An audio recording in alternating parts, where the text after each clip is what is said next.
Everybody. I know people will be joining us as we go along here, as we get started. My name is Peter Nicholson. I work for the Foresight Design Initiative. We are an innovation and design firm in Chicago, and we work exclusively on projects that focus on environmental, social, and economic value. I am super excited about this panel. I've worked with these folks over the last year along with my colleagues, and they have a wealth of information, a wealth of experience on multi-stakeholder collaboratives. And I thought without further ado, as a way of introduction, while I wanted to say two things in terms of housekeeping, feel free to put some notes in the chat box. Lisa, did you want to mention anything about the chat and Q&A? Yeah, I'd love to. And just to back up a step, I would just want to say on behalf of Forefront, my name's Lisa May Simpson. I'm the Vice President for Learning and Engagement at Forefront. We are really honored to be able to host this conversation on collaborative leadership as an extension of our Solidarity and Resilience event last month, and what will be a series ongoing throughout and into the fall. So thank you to Peter and to all of the panelists for your willingness to share your experience and expertise with the field and with us. We appreciate you trusting us to host this conversation. Also, yes, in terms of housekeeping, as participants, your audio is muted.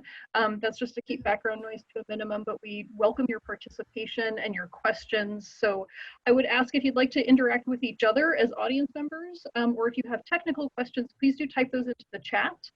If you have questions for the panelists or for Peter, please type those into the Q&A. You'll find both of those down at the bottom of your Zoom screen if you're using the app. All right, and with that, I will pass it back over to Peter. Thanks so much. Great, thanks Lisa, and thank you for having us. I would encourage folks who are tuning in to use the chat box. We're going to use it to put little descriptions of each person's collaborative, so we don't have to spend excess time with sort of introductions and what they do. But I wanted to sort of start with a very quick sort of round of questions for each one of the panelists, sort of a speed round, if you were. I'm kind of curious about what you guys find personally fulfilling about working on multi-stakeholder collaboratives. And we'll just go around really quick. Maybe start with you, Jose. Sure. Hey, thanks, everyone. Personally, the fact that I'm able to connect with about 20 people around these complex issues, and I find it personally fulfilling because the creativity that exists when other people look at a problem from different vantage points, and it just gets my juices flowing and allows me to actually expand the problem-solving capabilities that we have. And people look at these problems from different vantage points, and that really keeps me looking forward to the work ahead. Cool, awesome.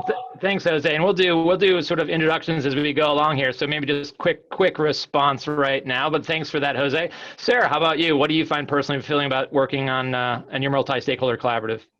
So I work in the Calumet region, and if you're not familiar with it, it's a fascinating region that most people don't know anything about. And if you do know the Calumet region, you know it's very fragmented and mostly by jurisdictional boundaries, mainly that state boundary. But what I find personally satisfaction, my personal satisfaction working with them or working with the collaborative is mostly around that connection, the connection of goals and visions and assets and opportunities, as well as showing that we have more in common than we have that is different. So I think, bringing two stakeholders together that think that they don't have a ton in common, but in reality they do, and then having that relationship grow between those maybe once adversaries to now partners is really really something I really enjoy about the work that I do. Awesome, thank you, Sarah. How about you, Luis?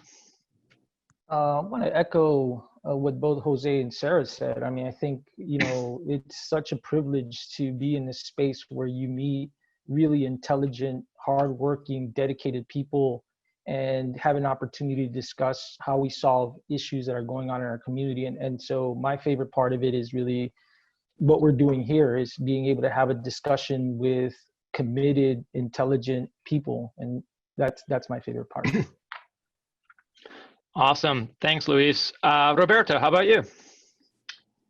So to me, it's really about the learning experience. Our collaborative is 16 members of from many communities in Chicago, in downtown-based organizations, community-based. And it's every time that we meet, it's a master's degree / PhD in sociology, in psychology, in cultural studies, in African American studies, in Latino studies, in planning, in public health. So it's really about learning and about finding solutions together. And I'm a firm believer that to find solutions to the complex problems that we have, what we need is more diversity and not less. So that's what keeps me going, and what motivates me is the learning and the mixing of all the different perspectives. It sounds like you like multidisciplinary challenges. A little bit sometimes. Hey, Tyler, how about you? What do you find personally fulfilling about working on a big collaborative? Yeah, I'm going to be reiterating a lot of what's been said already, but definitely the connectivity and the diversity of perspectives. Our work is in the food and ag sector, and it has a statewide focus, and it's a realization that there's not any one solution to any of these complex problems, and it really takes a diversity of opinion and a diversity of thought leaders to come together to try to find new ways and ideate new opportunities. And really just the exposure for me of getting to see all the different landscape across the state and seeing all the different food systems that are in place. Cool. Thanks, Tyler. And I think you're the one person, Tyler, not in Chicago right now. Where are you located? That's correct. I'm about 45 miles directly west of the lake. I'm in Kane County, and I'm sitting on my home farm here. Nice. And Guion, where are you located? Man, I'm in Puerto Rico. Puerto Rico. Nah, I live in North Kenwood. I have a deck outside of my office, and so when I can, I try to Zoom from out here. It's been working well today, really for the first time, because I just got an umbrella. I was so desperate to get out of my office. I was just sunburning myself every day. So I finally got an umbrella. Nice. And what do you find personally fulfilling about working with Emerald South, Guion? So this is an Emerald South answer. This is a police department community answer. This is our collaboration answer, Sometimes when we're in leadership positions in collaborative organizations, man, it's lonely, because you have to make sure that you keep your team going and motivated even when times are hard. And this is a true story. Yesterday, we had the shooting at the funeral a couple of days ago. And so I had a really hard couple of days. And last night I called Roberto, like, man, I just need to have a intelligent conversation with somebody. You know what I'm saying? Because I still got to wake up tomorrow and I got to get this work done, right? And so it's like we create this network where we all deal with some issues, right? And I wrote physics when Roberto was talking about all the things that this work includes. It's physics, because physics is the relationship of one object to another. It's what Einstein's theory of relativity was about. And as we know from high school or college, wherever you took it, physics is complex, and the answers is not always apparent. And so that's what we're dealing with. Awesome. For those who don't know, in addition to being the head of the Emerald South Collaborative, and we'll talk about that in a second, Guion is the chair of the Police Review Board. Do I have the name right? I always get it slightly wrong. Chicago Police Board. Chicago Police Board. So that's a very important position, and helps select the commissioner and is involved in lots of the current police matters. Thanks, Guion. Another speed round, and this time, Tim, for those of you who have joined us, if you can open your chat window, you might want to, we're going to put some information there as we go along, kind of to augment what the speakers are saying. But the next sort of speed round question is, how has your organization been impacted by and responded to the COVID-19 pandemic? And if you want to mention the name of your organization, Tim will put some background information in the chat. as each person's talking. So those folks that are listening in, if you're curious about who these folks are, there'll be a little bit of background about their coalition and a link for more information. But how about you, Roberto? Let's start with Elevated Chicago, and how has that been impacted and very concisely by the COVID-19 pandemic? Sure. As I mentioned before, we are a collaborative of both community-based and regional organizations, and our community-based partners are located in communities that have been, many of them, some of the most affected by, not only by the pandemic, but also by police brutality and by the uprisings in response to police brutality. So the communities have been really hard hit in many different fronts, and they're currently still recovering from that. So I guess one way that we handle this and elevate it is one of our key values is adaptability, and we use this opportunity to make that adaptability happen. And in a way, rather than the pandemic becoming a disruptor for us, it became a way to show who we are and what we do. So we immediately turn our attention to our community-based partners. We release all the reporting requirements and things that make people's life difficult or more difficult when it comes to handling money and capital investments and grants. We doubled the amount of money that we deploy in communities to make sure that they had flexible dollars, that they could use them the best way possible to ensure the community was healthy.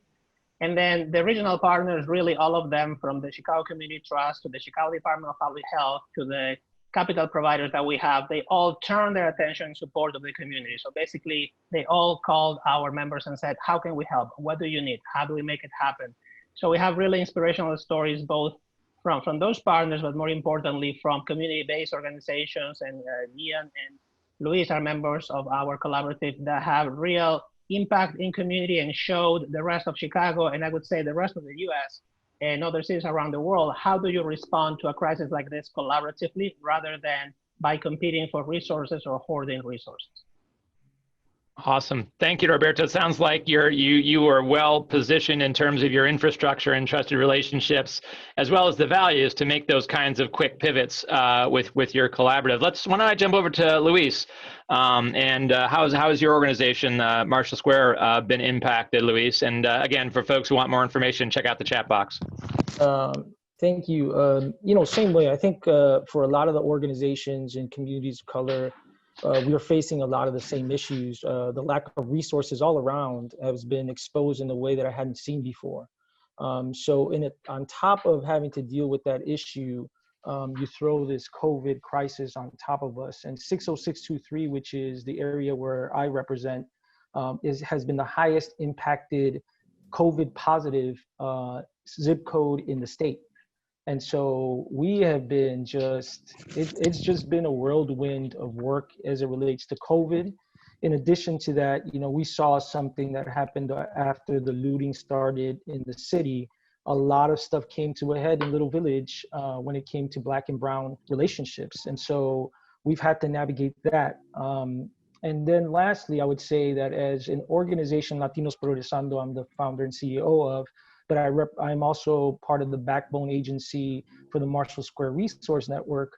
You have a responsibility not to just think about your organization and the well-being of your organization, but you really have to put yourself out there to help your network members, your partners, because that system is so important. And in communities like ours, when you see communities that have such little resources, if you go to any one of those communities, who was standing up for those communities and making sure that, as hard as everything was hit, who was there during all of that was the nonprofit organizations. The nonprofit organizations working with the schools, working with the churches, working with the businesses, et cetera.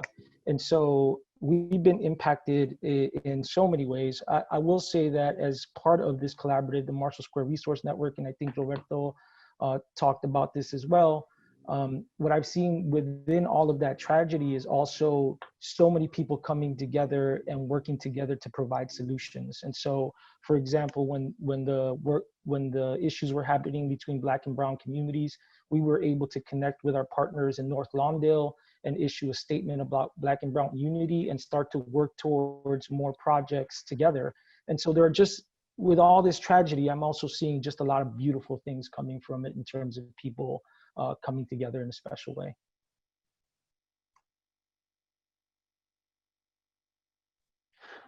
Thanks, Luis. Thanks for sharing that.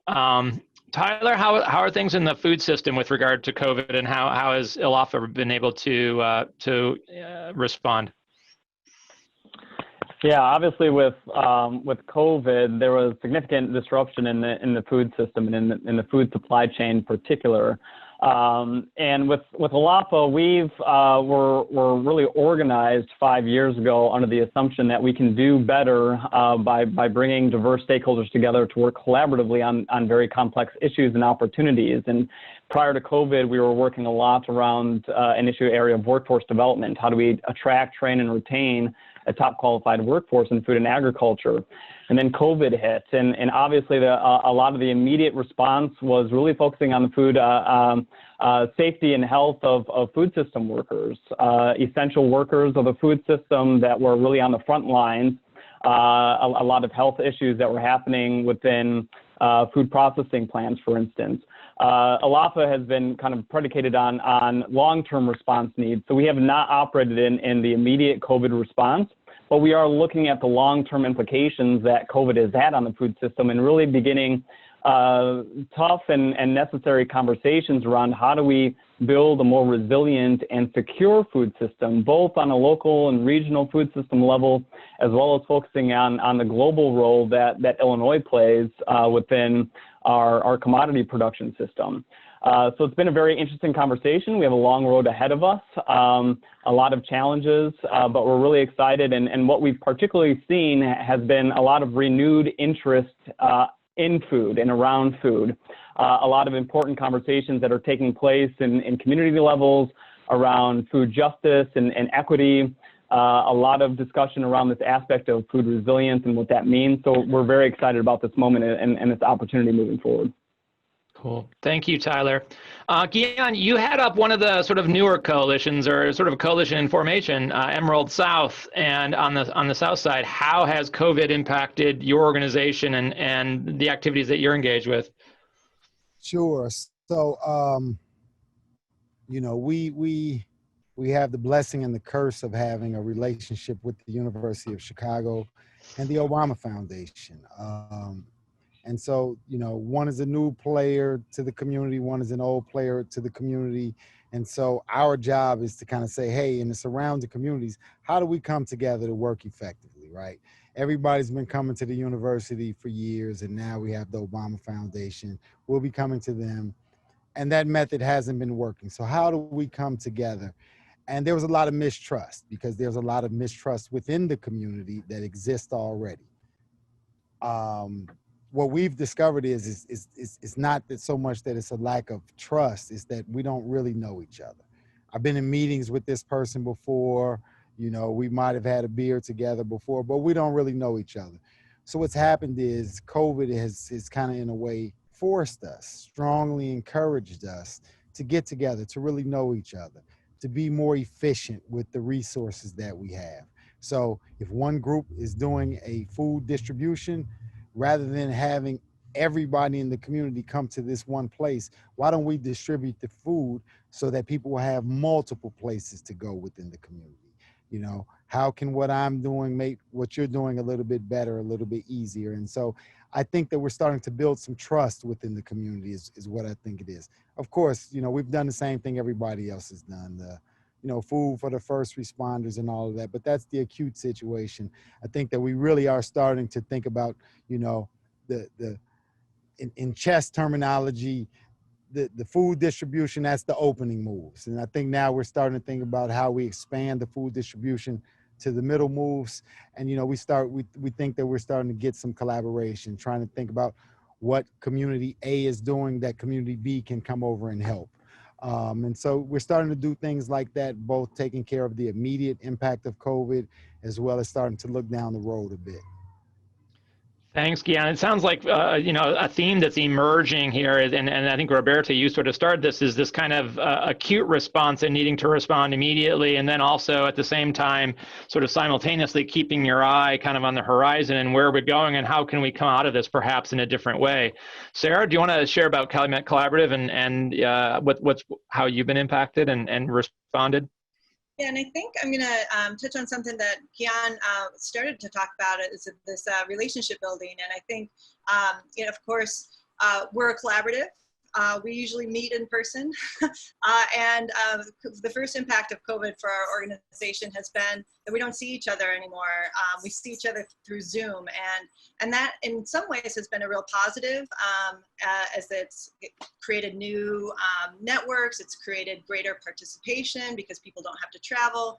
But I think it also has some negatives in that you don't have the pre or post meeting chit chat or conversation or relationship building. And so I think just out of the gate, that's been really a challenge, and trying to fit that into our meeting structure, or, you know, be extra intentional to connect in with partners, is something that has been a challenge and been hard for our organization. But I think on the broader sense of COVID, I think that the Calumet Collaborative, we're located in Pullman, and the entire Calumet region has a tremendous legacy of industrial pollution in the air, in the water, in the soil.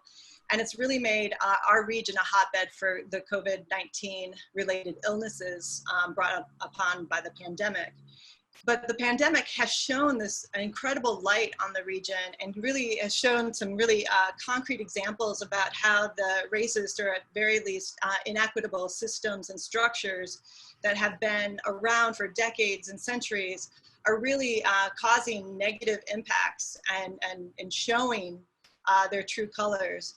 And keeping, you know, the folks in the Calumet region from achieving prosperity, from achieving healthy communities, and achieving kind of a higher quality of life. So what I've noticed in our organization is that while we continue to individually work on projects related to forwarding or keeping the momentum of the region, I think it's also, you know, shown this bigger light. And I kind of going along that kind of acute versus chronic, like how do we, I've been seeing a lot of money thrown towards symptoms of this pandemic and symptoms of racist policies. But I'm hoping that through our collaborative and through all of our collaboratives, we can start seeing some of that funding go toward collaboratives, so that we can take this long-term view or vision, work collaboratively with multiple stakeholders, including residents of the communities, so that we're all at the table making decisions as this tremendous reaction and support through monetary and political will can be beneficial at the end, if we ever see the end, or when we see the end of this.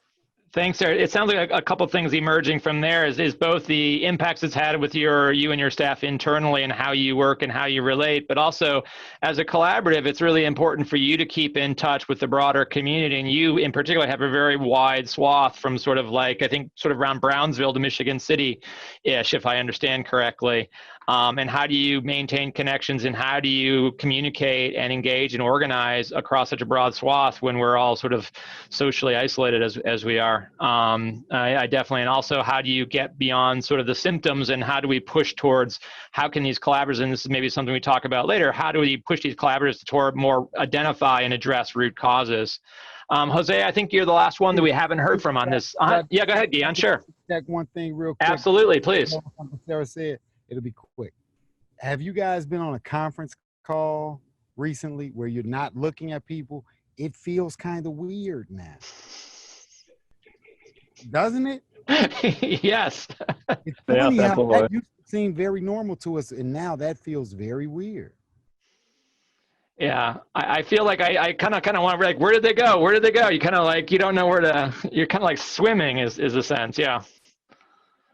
But I'm used to seeing all of you guys, because this is the way we've been meeting for a while. And we'll talk about why we've been meeting for a while in a second, but I want to give Jose a chance to respond. Thanks for that, Gian. It is very weird. Sure. So, you know, so COVID did something remarkable for truth, racial healing, and transformation, which basically, you know, the collaborative had been working for 2 years to place race and racism at the center of the conversation when we talk about policy. and think about where we were 6 months ago, where we couldn't say white supremacy, structural racism, and really have those conversations when we talked about staffing and policy at the highest levels of our organizations and of our city.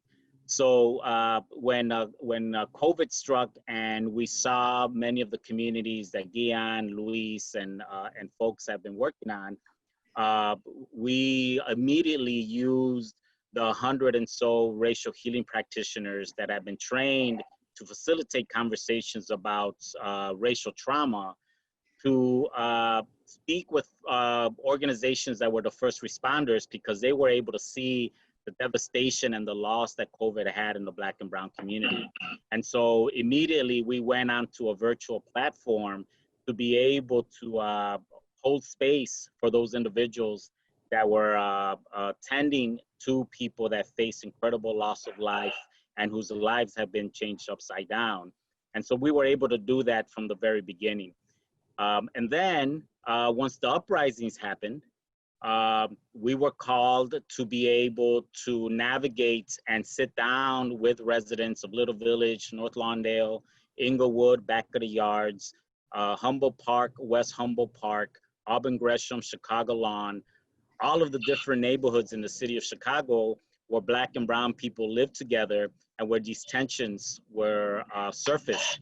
And so we've been doing racial healing circles, what we call solidarity circles, where Latino and Black residents meet together first and uncover the anti-Blackness that exists in the Latino community, and then also uncover the anti-immigrant sentiment that exists in the Black community, and then come together to be able to share our truths about these feelings and where they come from, for us to be able to then come together to build principles of solidarity. And finally, right now, as I'm speaking to you, now we have government and corporations wanting to implement racial healing circles as ways to be able to address some of the things that, some of the agendas that government and corporations want to implement. The thing that I tell all of them, the caution and the position that we have is, unless you're willing to make big commitments to address the racism that has been perpetrated and continues to be perpetrated by your institutions, we don't want to be a part of hosting racial healing circles. Unless you're really looking at making commitments of investing dollars and changing policies that reduce the harm that your organizations perpetrate, we don't want to do healing circles with you. And so we've had some of those institutions and organizations not get back to us, but this is the time, this is what we've been built for, and looking forward to working with those organizations to make those changes. Thanks, Jose. I think one interesting observation is all of these coalitions existed pre-COVID, and I think you've all been inflected in kind of different ways. And it's I wrote a couple things down in terms of the idea of adaptation, and I think Roberto brought this up to begin with, but you've all had to adapt in a variety of different ways, and I think this is kind of the essence of resilience. And how we begin to develop resilience. You've had to adapt in terms of funding or how you provide funding. You've had to adapt in terms of technology and how you use technology. You've had to adapt in terms of the issues that you pursue and the issues that you choose not to pursue. You've had to adapt in terms of how you operate internally. You've had to adapt in terms of the kind of resources that you need, and you've adapted in terms of maybe pivoting to different issues. I know with regard to working with Tyler and this workforce thing that was all set up, and then COVID happened and it turned at 180, and it brought other issues to light. So I'm going to give a very quick background about how we all know each other, the seven of us on here, but I do want to encourage folks that are tuned in to use the chat window. We've posted, if you want more information about everyone's organization and background, and you don't have that chat window open, there's some links and some little brief bios about each one of these coalitions. For just the sake of time, we're going to do like formal introductions, and we want to sort of dive right into the issues. For the last year or so, my colleagues and I here at Foresight have had the opportunity to support and host a peer-based learning group with these 6 leaders of different coalitions. And this grew out of an awareness of 2 things. One, that coalitions are uniquely positioned to scale impact. And that interests us as a very much impact mission-focused organization.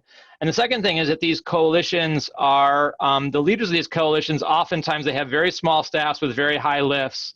And that if we can empower these leaders, that can have a really positive catalytic effect on these coalitions.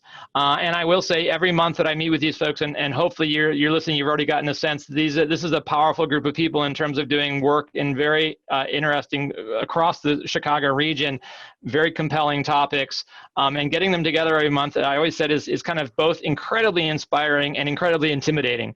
And I've learned a lot about different parts of Chicago. I've learned about issues, I've learned about collaborations, and we're very fortunate and grateful for having that opportunity to do that. So that's, and one of the things that this group wanted to do was to be a little bit more out front and advocate for the power of multi-stakeholder collaborations.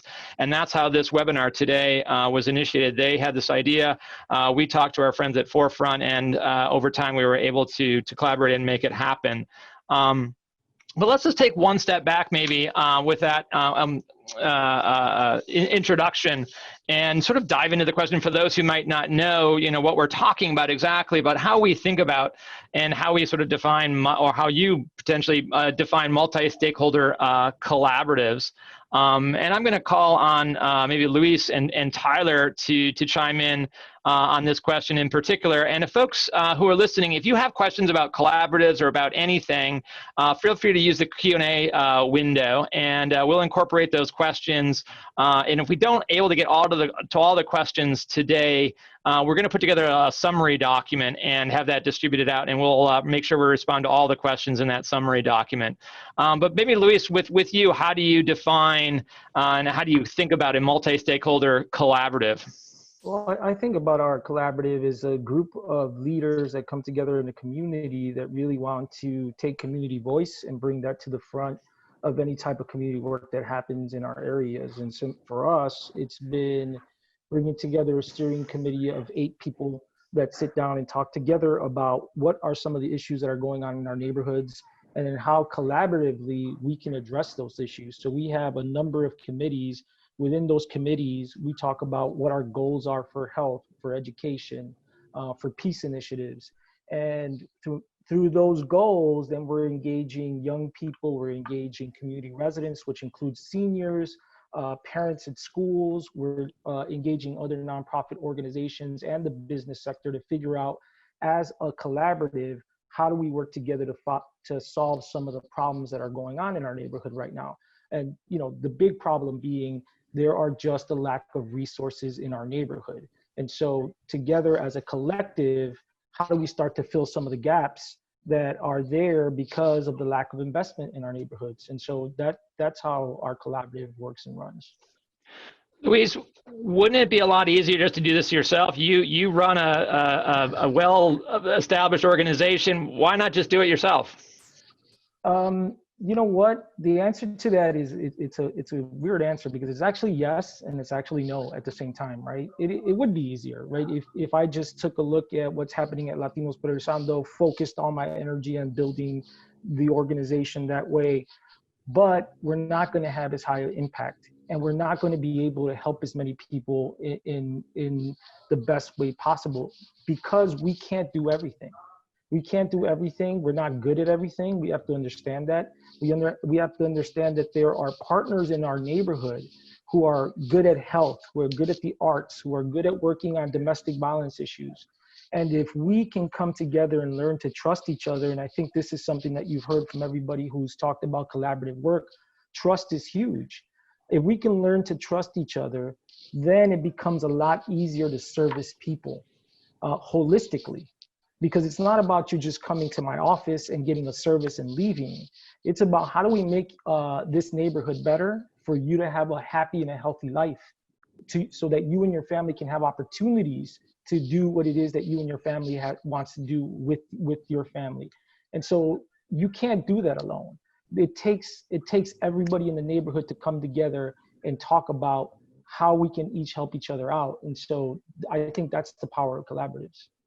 It sounds like fundamentally, Luis, it's about relationships, like your Absolutely. relationship with other organizations, relationships with individuals in the community. That's fundamentally about relationships. And sometimes I think we think about it more in technical terms, and we don't realize that at the end of the day, it's about, you know. Well, let's take, for example, something that just happened on this call, and Guion just shared a really intimate story about how he was going through something, and he called somebody, Roberto, and he talked to him about what it is that he was going through. That takes trust. That takes a real friendship. But what that also does, it is going to enable Roberto and Guion to create better work together. And it's contagious, because I want to be a part of that. And I want to be there for Guion. And I want to make sure that Roberto's good. And so we want to look out for each other and help each other out. And so that doesn't happen if there is no trust in the relationship. It leads to better work. One of the things I've really appreciated and valued of this group is how you guys have developed those relationships with each other when you didn't have them, and fostered that over the year or so that we've been working together. It's been very edifying. Sarah's one of my for me. favorite people. She's awesome. You guys are all awesome in my book. Tyler, you've done a lot of research and thinking about collaboratives. I want to say, Erica, thanks for that question, and we're going to get to that a little later, but that's a great question in the chat box, this process versus action, and I'll circle back to that because we have a section coming up, but thanks for the question. Keep it coming. Tyler, how do you think about this sort of multi-stakeholder collaboratives? How would you describe it to someone who's maybe more new to this concept? Yeah, I'd kind of start by just emphasizing that collaboration isn't anything new. Collaboration has been happening for a long time between professional stakeholders that are constantly looking to try to find ways of shared benefit by working together. But when we really talk about this notion of collaboratives or collaborative networks or network organizations or multi-stakeholder initiatives, we're really talking about a methodology that really gets implemented towards that process of collaboration. There's a lot of different kind of fundamental components that we think about that come together for collaborative organizations. They generally are organized around a complex problem that generally isn't able to be solved by any one single organization or single individual.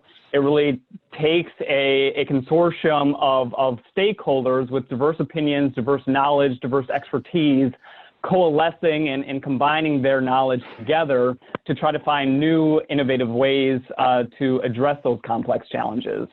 A lot of the times those problems aren't really they don't have readily apparent solutions, so it's through this process of collaboration that we can try to find and iterate new types of discovery. There's a few kind of fundamental components that really go into building this process of collaboratives. It's really kind of emphasized and predicated around building valued relationships and building a value web of information. There's this aspect of shared authority and shared responsibility with the stakeholders that are involved. And a lot of this, and there's not any one single design to a collaborative network or network organization. Ourselves, ALAFA, we really want to strive to be a neutral platform for convening and dialogue. We don't want to be an organization that is driving our own independent initiatives. We want to create the process for engagement and the environment of trust that brings people around a shared table to try to reflect on the challenges and opportunities inherent within the current design of the food system to try to find new opportunities. There's a lot of this element of building trust and building bridges, and it's kind of a constant theme that you're going to hear throughout this conversation, and that's one that we've really built. You know, we have two different distinct kind of food systems. We have the very vibrant and growing local regional food system, a lot of that built around the Chicago region, but is elsewhere throughout the state as well. And we also have a global food system that's participated in more of this centralized supply chain, both very important to the state's economy, both very important to Illinois' social fabric. And there's still a lot of alignment and opportunity in building bridges between those. There's also this aspect of building bridges between urban and rural, between different perspectives. another big kind of component around collaborative networks is this idea of shared resources, pooling of resources to achieve greater good. Again, the idea of it's better to pool resources than have any one single organization try to tackle a problem. And again, I think Roberto was reflecting on this earlier. Adaptability is key with collaborative networks, as well as flexibility, being able to not be so rigid, but be able to respond to either acute or chronic disturbances, being able to reflect and constantly evolve. And that's really a big component to what we call these big C collaboratives. And that's something that we are really trying to emphasize within our work is how do we be transformational? How do we be adaptive to the times? How do we look continually towards the horizon? And how do we move stakeholders to think differently about their opportunities and really think holistically and across the full system of the agri-food supply chain? Well, thanks, Tyler. I think, some of the elements that you've served and the same thing we've been working on is kind of thinking about there's lots of different elements to the collaboratives, and the 6 folks that we have here all represent very different organizations from one another, but they all have some commonalities to them and some common challenges, I think, with regard, and we're going to touch on those a little later in terms of running them and what's involved with them. But we've been putting together some resources at the behest of the group here around collaboratives and sort of thinking through what are those different ways of identifying your kind of collaborative. Is it a long-term or a short-term kind of thing? How focused is it? How involved are the members? Is there a paid staff? All these kinds of elements can add up and sort of set up a certain different levels of challenges that need to be addressed in different ways. But I think a lot of times these collaboratives are oftentimes looked at as monolithic entities and treated that way. And I think one of the things that's really emerged from working with the 6 of you is they're all slightly different and have to be looked at slightly differently. I wanted to sort of touch on the question that Jeannie just raised in the Q&A in terms of, where do you start? This sounds, I think already it sounds like, wow, this is really complicated. This is really complex. And Guion, you had some initial thoughts there for Jeannie in the Q&A. I just wondered if you wanted to chime in and sort of share some of those sort of briefly, verbally.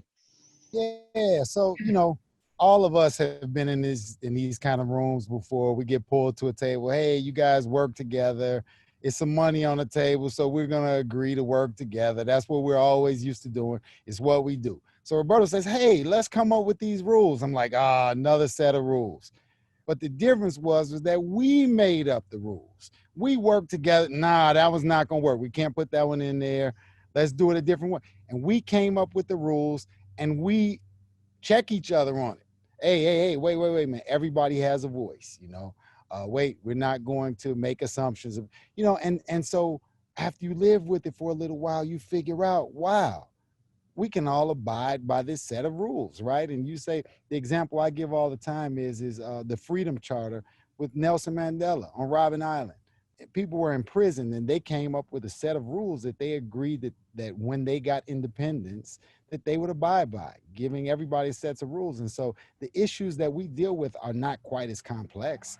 They're equally complex, but the situation is not the same.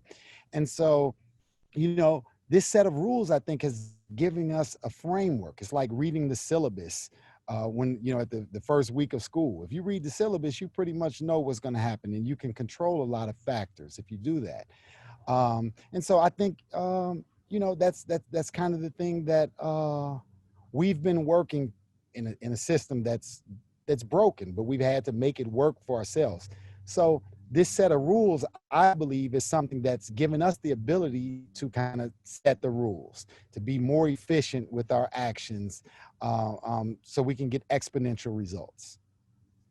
Awesome. Can I just jump in? Absolutely. Thing? I would say that, when you start, I think everyone is at a different place. And what I tell people is there's no one path.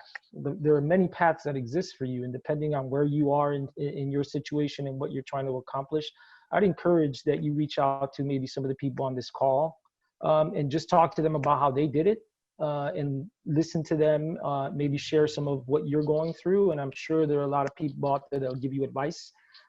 Just don't give up. And what's important also is just to build on what Guion mentioned and to refresh people's memory on your point, Luis, about how how do you start trust, and how mistrust is contagious, and so is trust, right? Right now, you may be in a situation where there's a lot of mistrust, and the way to get it started is to find the few people that you trust and trust each other. That's your vaccine. That's how you generate those antibodies to stop the chain of mistrust, right? But before the rules come to the table, before you start the process of defining your values, you need to find those few people that not only agree on trust, but come to the table not thinking what's in it for me, but what's in me for it, which is not the usual mindset that we bring to the table, right? And especially in a society like this, where you are competing all the time. So if you're coming to a collaborative thinking what's in it for me, you're probably going to start on the wrong foot. And that needs to be set from the beginning, because that's what elevated partners, even before I got started, agreed on, that this was going to be, they want to take the hat off from the organizations and think about what's in me for it first. So just wanted to point that out, because that's a question we get a lot from colleagues who want to start something like this and want to know what are the ingredients for it.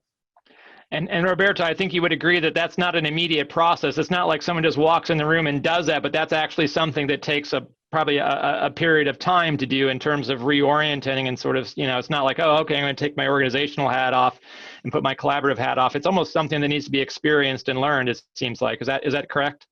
Yeah, I would say there's three types of people when you have this conversation. There are the folks who, for them, this is natural. Their mindset usually is that, the mindset of trusting others. So they're going to be on board day one. There's going to be another type of folks who are the opposite.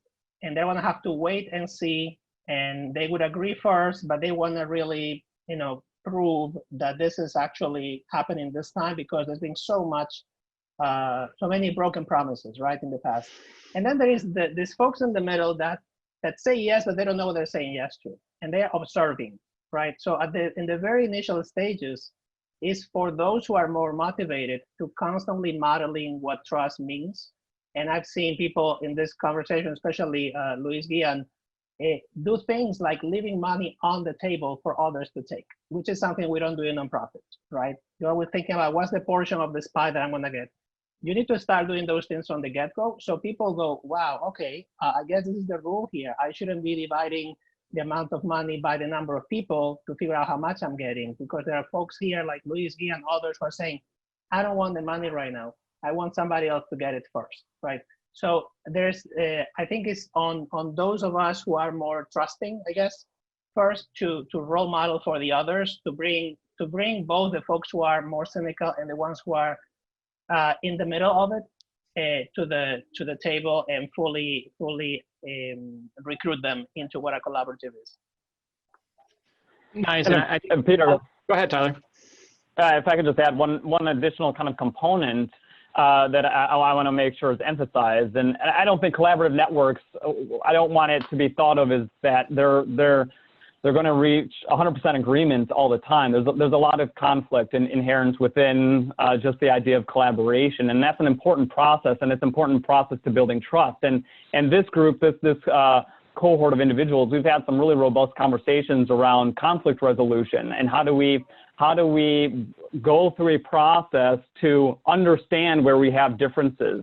And perhaps there's opportunity sometimes for us to have better understanding around those differences and be able to move forward, and other times not. And within some collaborative network structures, there's opportunities for individuals to plug in and plug out depending on either their level of interest around a particular topic or key issue, or the relevance to their own work. So I want that to kind of be an emphasized point, that it's not always we're trying to reach 100% agreement on things, but we're also through this process just trying to find out where people's differences align throughout different types of systems and areas of work that we're engaged in. But your organizations have never had conflict. Not once, I can never imagine. Sarah, do you want to chime in on that a little bit, on the conflict issue, before I shoot over to Jose Rico and talk about maybe a little bit about the history in Chicago and why collaboration maybe has stumbled here a little bit. But anything you want to add about conflict and how do you generate value and how do you overcome that? you're working, I pick you because you're working perhaps over a broader geographic distance than a lot of the folks, and a very diverse geographic. You have, I always like to say the Calumet has a little of everything. So I think taking on to what Tyler just said, it's not necessarily about voting or democracy, it's about consensus making.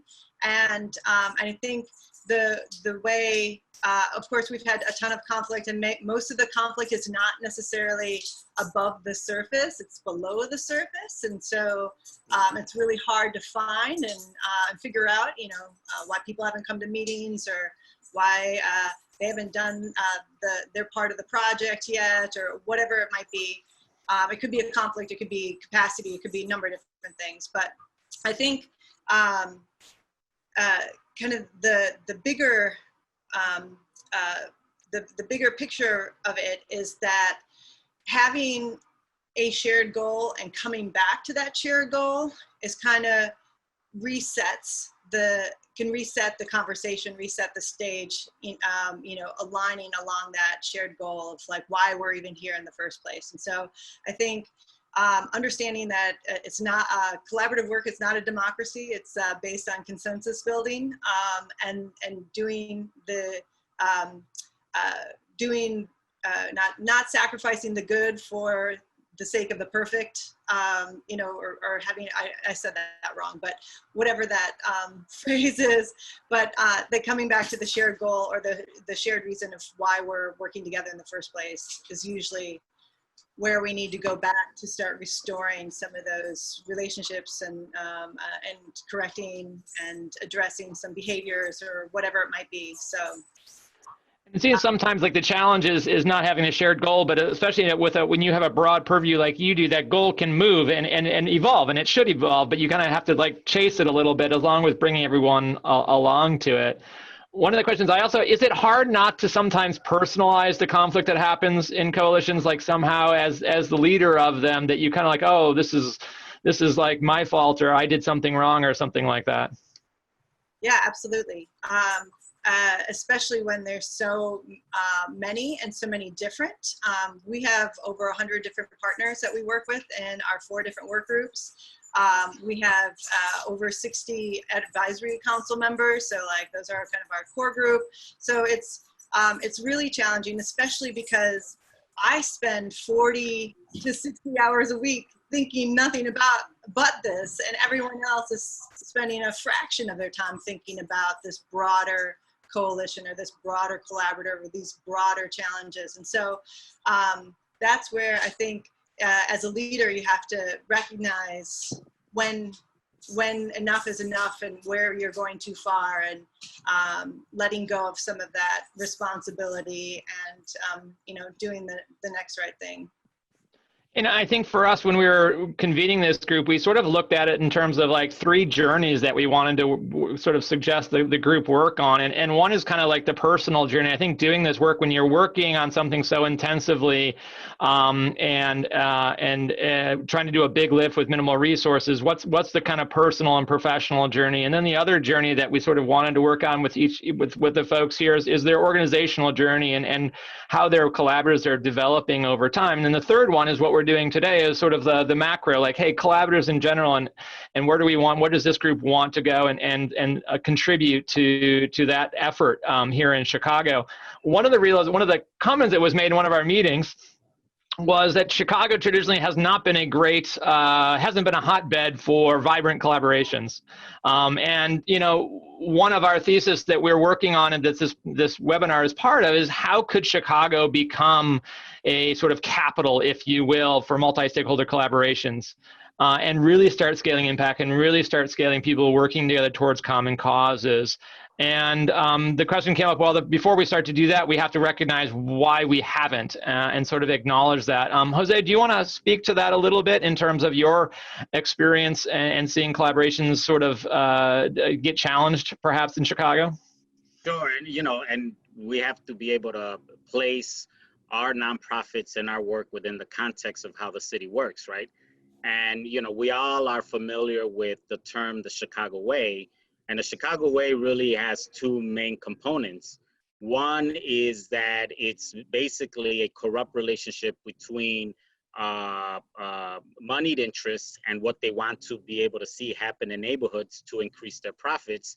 And that is the role in which politicians and elected officials use to manipulate nonprofits to be able to get to their way and to be able to align their interests, but to serve the larger money interest of corporations here in Chicago.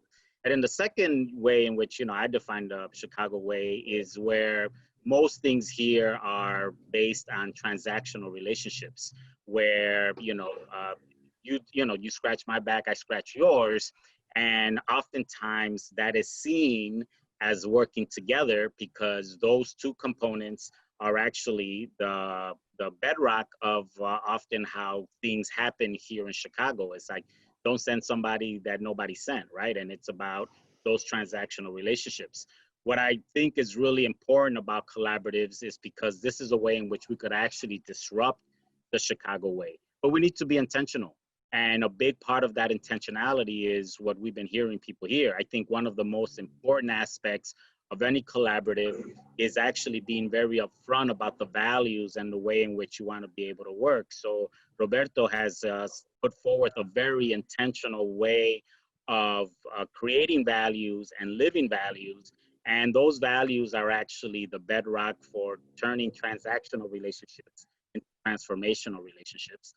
And the other component is that those values also have to be explicit about disrupting racist policies and practices, because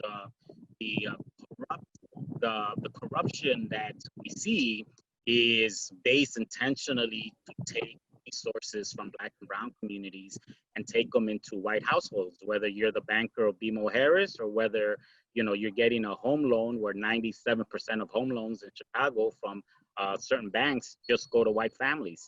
And so we need to make sure that we disrupt those policies and practices that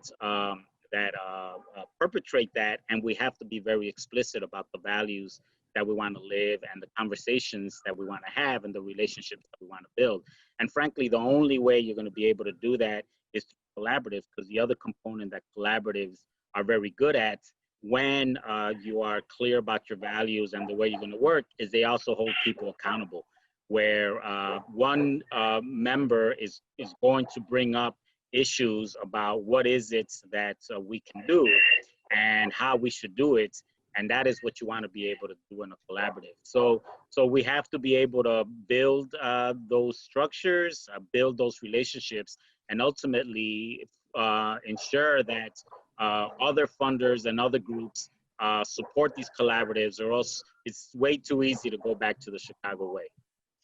Hey, Peter, I know Yeah, sure thing. I know you're on a specific things you want to talk to us about, but if we want to be authentic right here, this is where normally I would push back a little bit. Can I push back a little bit? Absolutely. All right. All right, so Jose, man, we've been trying that method for a long time. It hasn't been working. So now you're going to say we're just going to try one more time. It's a different kind of thing. So, I like to use analogies a lot, right?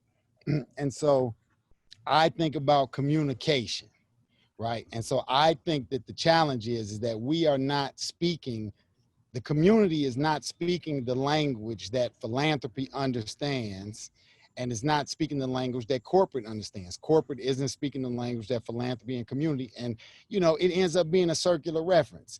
I've been in 2 bicycle crashes with people. I stopped driving. And both times, I think I did the right thing and they did the right thing. I said, on your left, you guys who go on a bike path, that on your left. Both times the person turned left.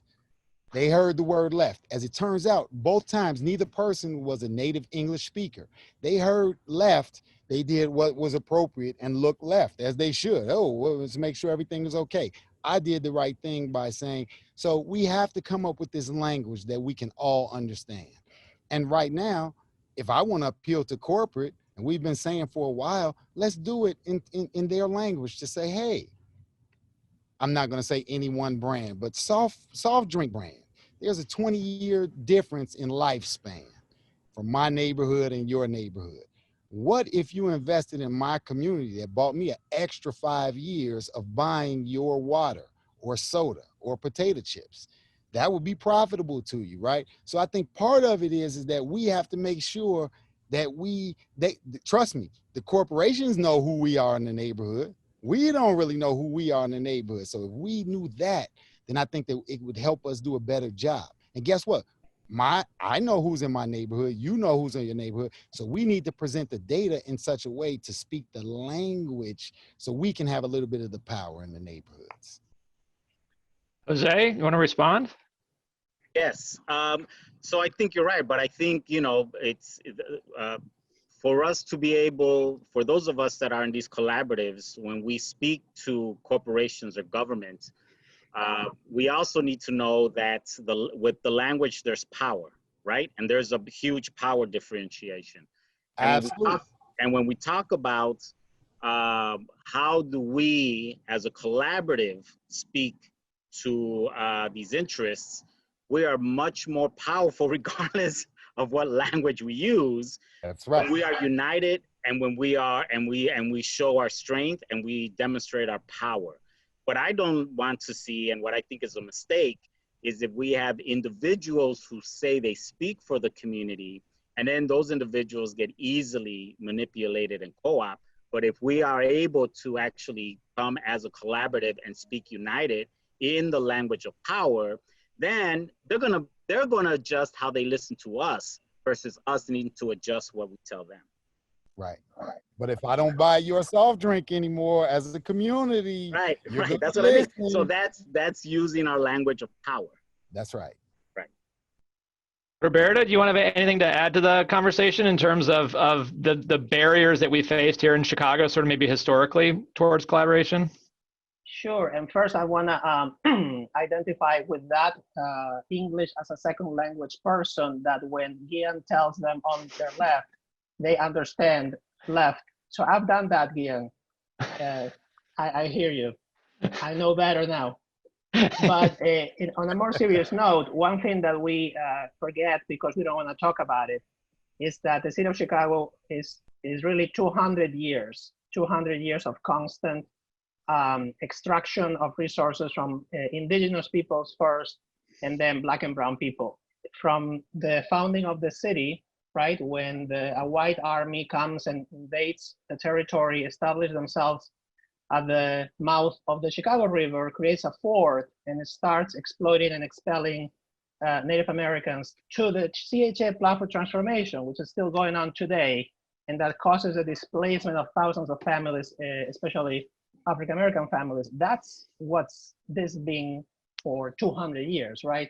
And so what we call the playing field is not playing at all. The playing field is like this. It's completely lopsided to benefit mainly white-led and downtown-based interests. And so, of course, if the playing field is lopsided to your advantage, you want competition. Why? Because it's rigged towards you. And so behind this myth that competition is good and competition gets the best of everybody and is fair, there is a lie that we need to all kind of deal with, and especially philanthropy, if they are listening right now, that if you are putting out there a competitive request for proposals, is not a truthful competition. There is gonna be, from the get-go, you are already saying, I'm creating a process that is gonna benefit white-led and downtown-based organizations, right? So there's a whole myth that that's a good way of doing things versus collaboration, which is something that is newer. And you may see sometimes even this what I think is really confusing situations where a competitive RFP is giving you points for collaboration. What is that, right? Can we have a conversation about how are we asking people to work together in the city, and the resources that organizations are putting on the table to respond to those requests for proposals that are not fair, because in essence, we are not a fair city. So I agree there is miscommunication and language breakdowns and definitely cultural differences, but what hasn't happened yet is an effort like what Jose is doing that starts with truth. And what is the truth in the philanthropy sector, and what is the truth within those organizations that tell you we want collaborative leadership, but we're going to have you compete for our dollars. Those leadership development programs that you all have been part of or being involved with, where the first thing they tell you is what networking is. By the way, that's not a word we have in Spanish, so I had to learn the hard way what networking means, which is not collaboration. It's about exchanging favors with each other to benefit each other personally through the exchange of business cards or whatever, right? So, so the point is, yes, it is about language, but behind that language and that miscommunication is about large institutions coming out and from a place of truth, first of all, acknowledge their contribution to the situation we're going through and what they have done in the past. And second, be willing to share power, because people are very ready to talk about administration and structures to administer things and to manage, but not to talk about structures to share the power and the decision-making power. So, so to me, it's less about creating an advisory council. I don't want to be in any more advisory councils. I don't want to advise you. I want you to share the power with the people in my collaborative, and that's not advising, that's sharing, right? So just wanted to point that out. But again, we're building on 200 years of constant exploitation and displacement of communities of color. So when you now show up to a person of color or in a community of color with a new idea, obviously and naturally, they are not going to trust you, which I think is the right thing to do, not to trust anybody anymore until you have a really good understanding of what these people are about, because you have 200 years of track record and 0 years of acknowledgement of that truth from them. So, hey, so I know I talk a lot. Hey, Roberto and Jeannie, this kind of goes to something that you just wrote about. Sometimes one of my big tools that I use is to talk to somebody who is the exact opposite of me, not somebody who grew up on the south side of Chicago. Talk to somebody who lived on the other side of the world, because their perspective is going to be so different. Jose and I went to high school together. Our views are going to be similar, right? I can call him if I want somebody to agree with me, I'm going to call him, right? Roberto might ask me, well, that's dumb. Why do you do it that way? And it's just something I've been always doing. I don't know why I do it that way, right? It's tradition, it's habit, it's what happens, right? So when you have that person with an international perspective, it may sound like, they don't know who the Fonz is. Hey, some young people on the phone don't even know what I'm talking about. So it's a difference when I can talk to Roberto and he has this worldview. It's something that, wow, I never saw it from his perspective. And then when I got a chance to go to Spain, I got a chance to take a glimpse into what he saw, the same way that when he comes to 47th Street. So I think that, Jeannie, I think that's an incredible idea. I want to add to that one of the reasons why collaboratives are important as well is that you're looking at communities of color, and I agree with everything that's been said. But we're working in communities where people are trying to find food, right? People are trying to figure out how to pay the rent.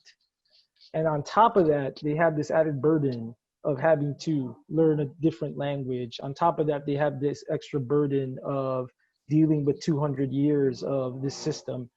So the reason, yet another reason why collaboratives are important is because that is a very difficult situation to be in, and then to have to rise above that and then understand these other things and spend time trying to fix those things when you're looking for food or when you're looking to figure out how to pay the rent.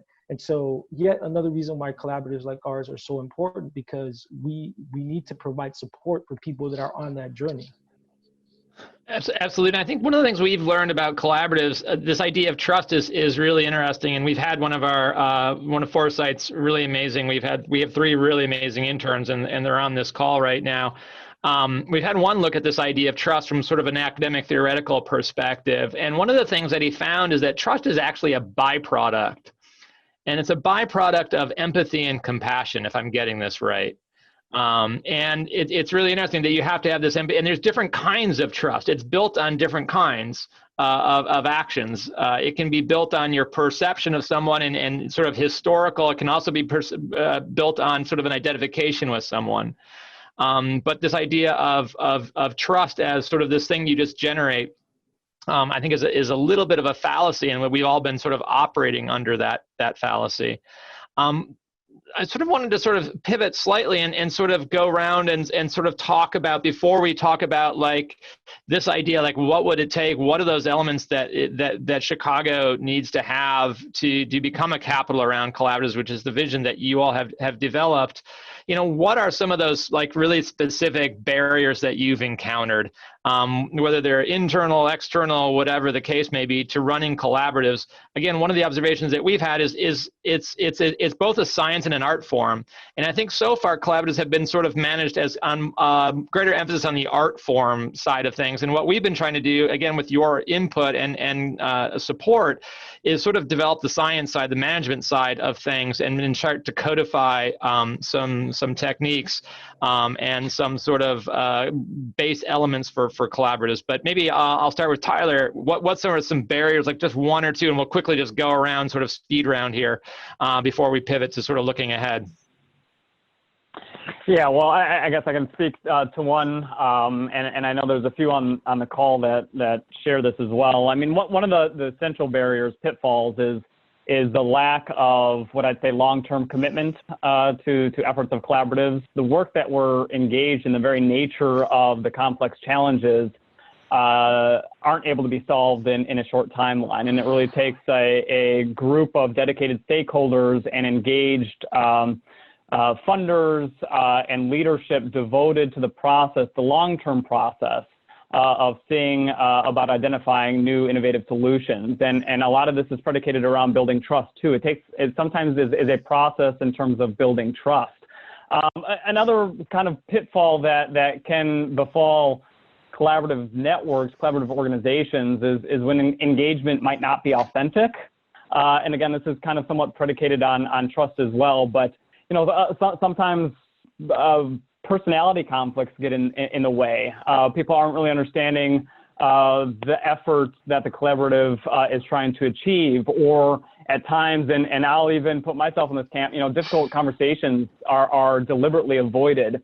And I think in the nature of collaboratives, we really have to center ourselves around those difficult conversations.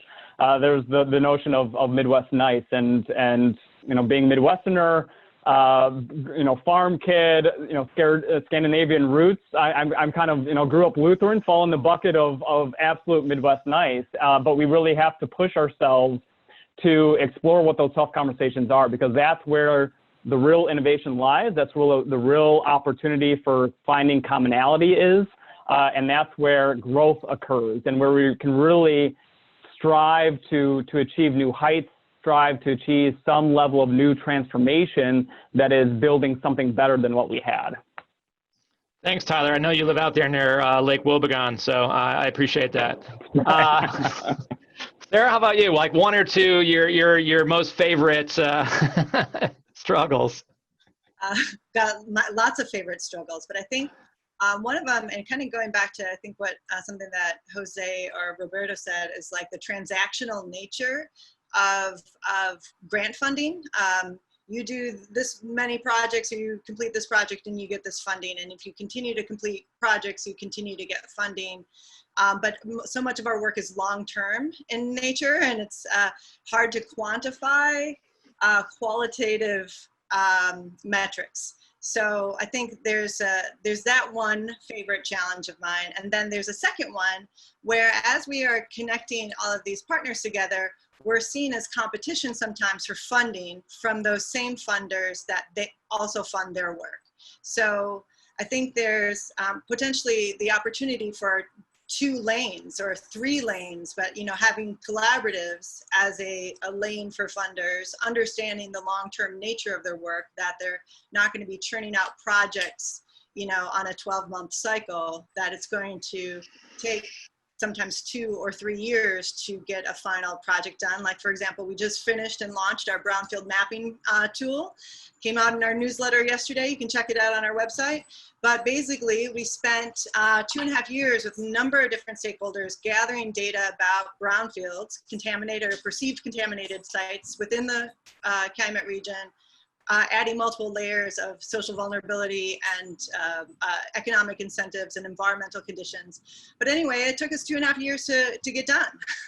So if we were just funded for that project, rather than having the backbone support that can continue to steer and lead and persevere through many of the challenges that we encountered. But then again, it goes back to, I had sorry, that's my dog, Dolish, about we'd love to support your initiative, but when it comes down to funding, would we rather see us funded or you funded? And the answer is we'd rather see our organization funded. And there's, in the time of COVID, there's not enough funds to go around. So we're not going to send in that letter of support because we want, we have to watch out for ourselves. So it's tricky. And those are, I think, just recent examples of my two favorite challenges to making collaboratives work, but I'll let other people speak. Awesome. I'm going to go in the order that they're on my screen. Luis, Guion, Roberto, and Jose. Luis, how about you, really quick? Only two? Yeah, your two favorite.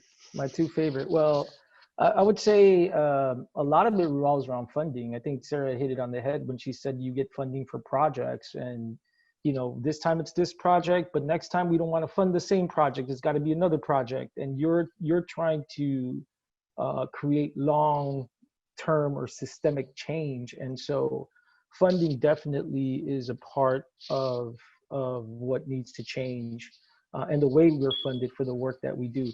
I'll say another thing, success is also hard, but this goes back to funding as well, because the more successful you are in your collaborative, the more people are going to come to work with your collaborative.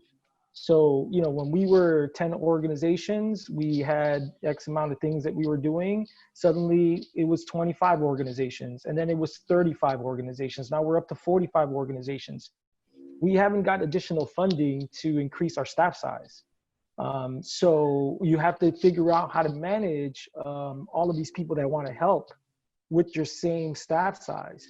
And then again, to roll back into the funding thing, then we deal with, because you have limited funding, sometimes you can hire somebody who's got a lot of talent and wants to do this work, but at some point, here comes corporate America or someone else and offers $20,000, $30,000 more for them to do less work than they're doing with you. And then you're stuck in this situation where you have to say, hey, I understand. I mean, you can no longer be here. I was in a meeting with a funder one time with a bunch of organizations, and this woman talked about how she started her nonprofit organization, and she had mentored this young lady since high school, and said, one day you will replace me as the executive director of this organization. By the time the young lady got out of college, she said, you should not work in nonprofit. You should find another career, because nonprofit is just too hard. And there's all these issues with funding, and I have to think about retirement. And so I hear that more and more in communities of color, is that maybe nonprofit is not where you need to be. And so again, back to the funding, these are issues that we have to deal with in terms of collaborative work and institutional work. Guion, how about you? We've covered funding. So what other challenges? And you're from corporate America, so you don't have funding challenges. Ooh, oh yeah, I definitely have funding challenges. So see, again, man, I'm gonna try to spice up the conversation a little bit.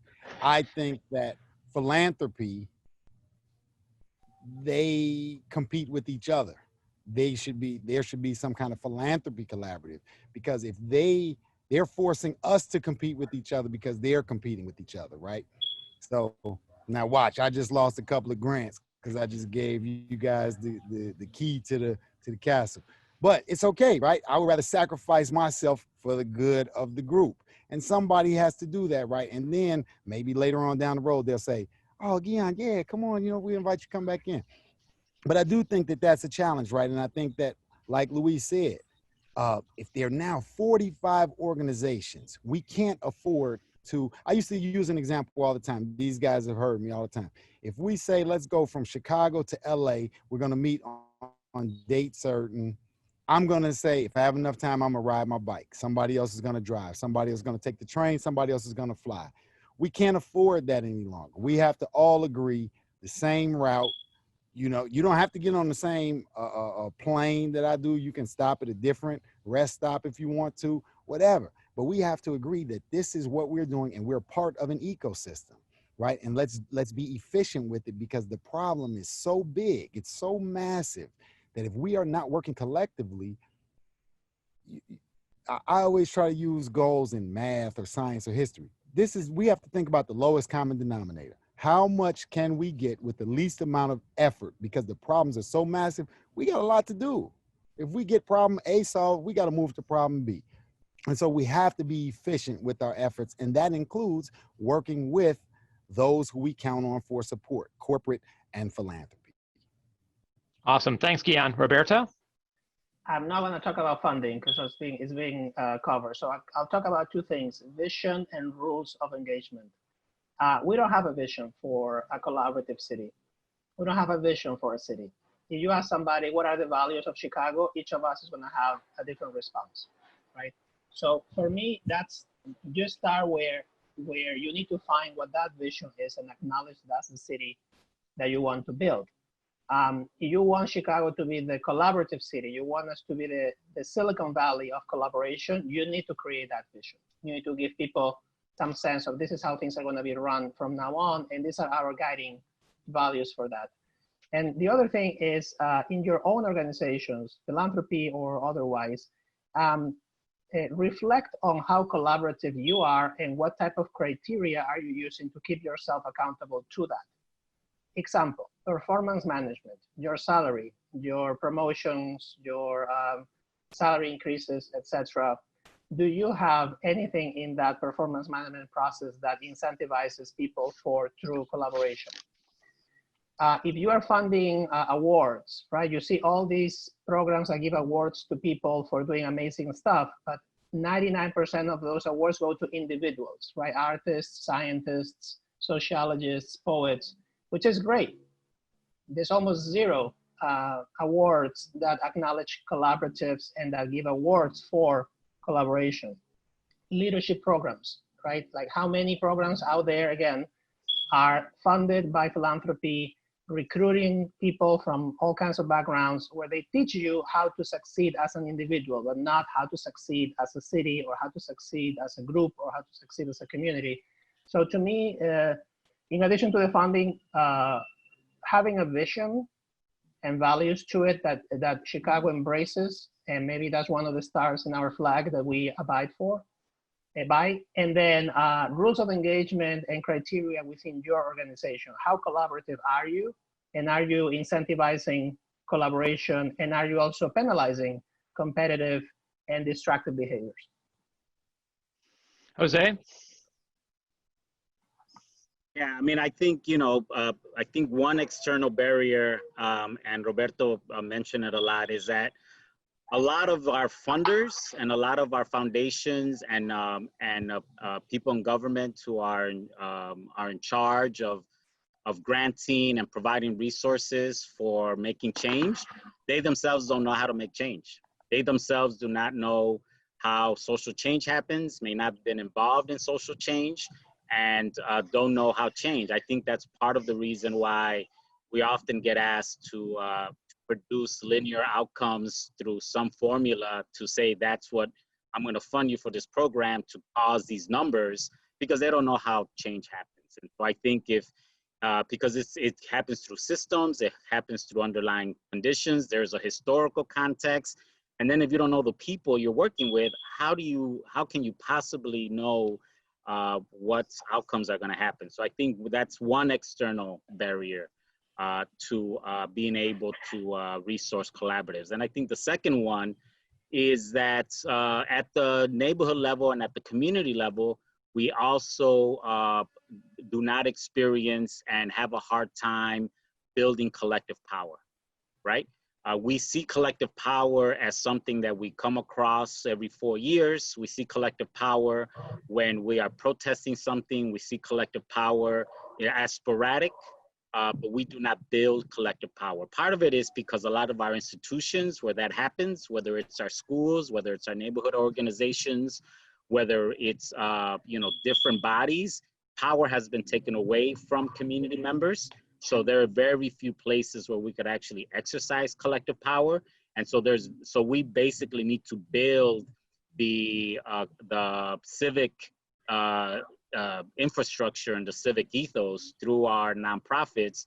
And we basically have to build our values and our ways to operate and our own awards, because right now there aren't anything internally that we build. There's very few places, you know, outside of the works that we and others do, where collective power is the mission of the day. Hey, Peter, can I use my 10 seconds for everybody to stand up and stretch? Because I want to get this collective energy going. Right, let's go. All right. All right. Touch the sky. Luis, I got a question. I want to chime to you, and then we're going to do a last speed round. But Erica Walker asked a question. And I think you might have some experience with this. How do you balance like doing things with like the structure, right? Like you could become all administrative and get caught up and spend all your time just going round and round and round. How do you balance that with with actually getting stuff done? I see Sarah shaking her head as well on this question. That is a great question. It's a long answer, but I'll try to make it short. I think it's a combination of things. I think you have to set up a system and a structure where everybody knows their role. I think you have to really try hard to treat everybody the same. I think you have to really be focused on, and I can't remember who said this on the call, but it can't be, you're my friend, so you're going to get hooked up. It's, if you get resources at the table, those resources belong to everyone. And then you have to have people on your team who really understand their role in the administrative part, and you have to let them do their job. And so for somebody who's leading a collaborative, you are not to do everything. I think you're there to provide an opportunity for people to give you information, and then you have a team that helps you execute that, and you do your best to give them the responsibility and the trust and the tools necessary to get the job done. The way I describe that is stay in your lane. There's some things I'm really good at. It's some things that I know you're so much better. Peter, I bug you regularly. Hey man, this is not what I'm good at. This is what you're good at. Help guide me.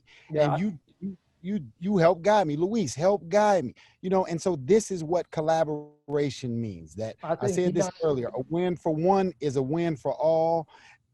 No, a win for one, really, it's a win for you. I'm glad to see you win. And a loss, we all lose. And so I think a part of it is just, it's a mindset shift on what we define as winning and losing. But also, Dion, I think that sometimes people see that you would say, I'm not good at this, as like you're admitting something bad about yourself, when it's the total opposite. If you can come to a space where you understand what you're good at and what you're especially not good at, most people are really good at finding out what they're good at, but you can say, I'm not good at this, but I trust the people that are there that are good at it to do that job. Life becomes easier. All right, we have 3 minutes left. You each get one sentence to say, if we were going to make this, say, the state of Illinois, right? Not Chicago, but the state of Illinois, the capital for collaboratives in the country, what would you do? And while you're thinking about that, and we'll go around real quick, I do want to give a shout out to my former colleague, Lyndon Valicenti, who's on this. She's the one who helped create this whole structure.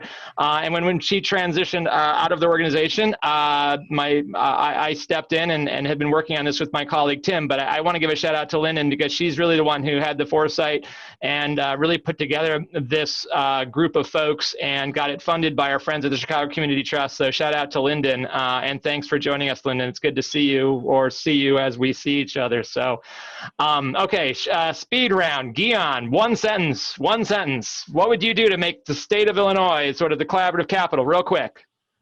I would have a campaign for us to all say good morning. Awesome. Roberto. Find the trusted leaders in each community.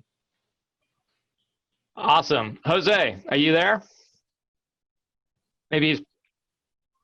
Collaborative states? Yes, to make us ours the leading collaborative organization of the state in the country. One thing you would do. I would have us all celebrate Juneteenth in the state of Illinois. Nice. Luis? I would have us all celebrate our successes in every community across the state. Awesome. Sarah? I would work to build collective power, individual power and collective power. And I think from there, we'd be the most collaborative state. Nice. Tyler? Very simply, let's just approach collaborations as a big learning opportunity.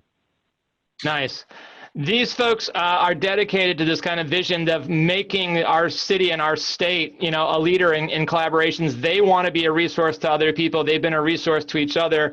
We're hoping to continue to build on the project that we've worked on for the last year. We want to thank our friends at Forefront for allowing us this venue and for this opportunity. We want to thank everybody who's on the call for tuning in. We will be sending out there, this has been recorded. We're also going to send out a summary document. The aforementioned interns are going to be working on that. Thank you for your participation, and thank you for joining this afternoon. There's so much more we could talk to and talk about, and hopefully we'll have some follow-up conversations, perhaps on some specific topics that have emerged from this. I think we have everyone's contact information, so if you're registered, we'll push it out. But if there's people that who should get it, feel free to shoot me an email, and I'll put that in the chat box right now. Thank you very much, and have a great afternoon. Thank you, Peter, and everyone. Thank you. Thanks, everyone. Thank you for the opportunity. Have a good day. Thank you, everyone. It was great to meet you. Peace.